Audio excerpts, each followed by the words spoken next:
Thank you, Mr. Chairman. And I'll just pick up where my colleague, Mr. Aguilar, left off. Over a month and a half ago, Mr. Navarro was subpoenaed by this committee. We sought documents and testimony regarding his efforts to discredit the election and to prevent the results from being certified. This information is central to our committee's inquiry. Mr. Navarro refused to comply, making a cursory claim of executive privilege. There are many reasons why this blanket assertion of executive privilege lacks merit, as a matter of law and as a matter of common sense. Most fundamentally, neither the incumbent nor the former president has asserted privilege regarding Mr. Navarro's testimony or document production to the committee, and Mr. Navarro has no unilateral authority to assert privilege himself.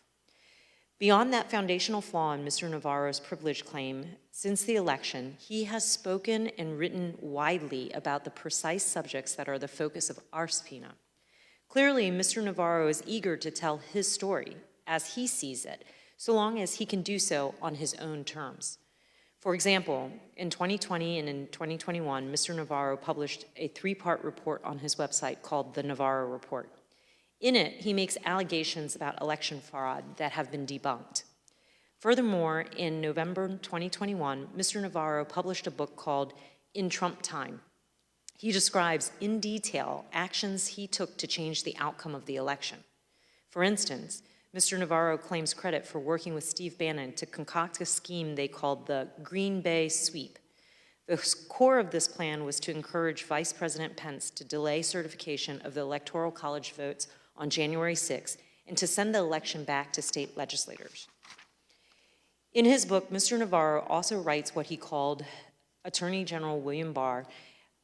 He also writes that he called Attorney General William Barr, asking the Department of Justice to support President Trump's legal efforts to challenge the election results, which Barr declined to do. Notably, Mr. Navarro acknowledges that he kept a journal detailing this episode and other post-election actions he took. And finally, earlier this year, at the same time he was refusing to comply with our subpoena, Mr. Navarro made multiple media appearances during which he discussed his various roles in the events that culminated in the January 6 attack. I'd like to play a media clip right now. Can you please cue the clip?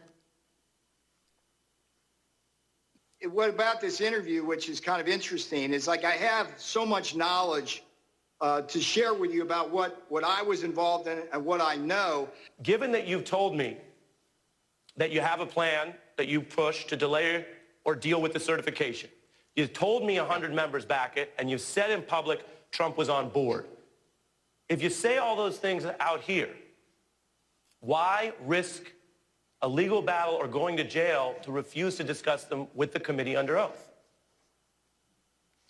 Because I have a loyalty to the Constitution and a loyalty to the president. The president has invoked executive privilege in this matter. It's not my authority to revoke that privilege.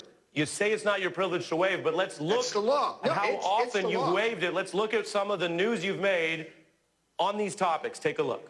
Former Trump advisor Peter Navarro is spilling the beans. We had over 100 congressmen and senators on Capitol Hill ready to implement the sweep. Peter Navarro. Right? The boss tells Pence to take my friggin' call. Navarro tells Rolling Stone It was about sending the votes back. Most or all of those states would decertify the election.